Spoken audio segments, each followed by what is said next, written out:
இப்போ உக்கிரமான தெய்வம்னா உக்கிரமான தெய்வம். இந்த உக்கிரமான தெய்வம் யாருக்கு உக்கிரமான தெய்வம்?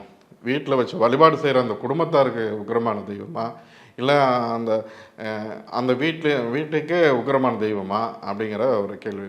இப்போ உக்கிரமான தெய்வம்னா இந்த வராகி யார் ஒருத்தர் வச்சு வீட்டில் வச்சு வழிபாடு செய்ய ஆரம்பிக்கலாம், யார் குடும்பத்தில் வராகிய வழிபாடு செய்ய ஆரம்பிக்கிறாங்களோ அந்த குடும்பத்துக்கு, அந்த நபர்களுக்கு எதிரியாக ஒருத்தர் இருப்பான் இல்லையா, இல்லை எதிரியாக நம்ம கெடுக்கணும், இவங்க குடும்பத்தை கெடுக்கணும், இவங்களுக்கு துரோகம் பண்ணணும், இவங்களோட வாழ்க்கையை கெடுக்கணும். நிறைய இப்படி ஒவ்வொருத்தரும் இன்றைக்கி உலகமே அடுத்தவனோட அழிவில் தானே இன்றைக்கி சந்தோஷப்படுது. சாமானியன் முதற்கொண்டு கோடீஸ்வரன் வரைக்கும் நீங்கள் அடுத்தவனோட அழிவுலையும் அடுத்தவனோட துன்பத்திலையும் தான் சந்தோஷப்படுது. அதுபோல் இந்த மாதிரி அதாவது வராகிய கும்புற குடும்பத்தை யாராவது ஒருத்தர் கெடுத்து பார்க்கணும், அழிச்சு பார்க்கணும் நினைச்சாலே அவனுக்கு வராகியானவள் உக்கிர தெய்வம். லட்சக்கணக்கான குடும்பங்கள், கோடிக்கணக்கான கனவுகள். தமிழ்நாடு அரசு ஒவ்வொரு குடும்பத்திடமும் கேட்கிறது, உங்க கனவை சொல்லுங்க.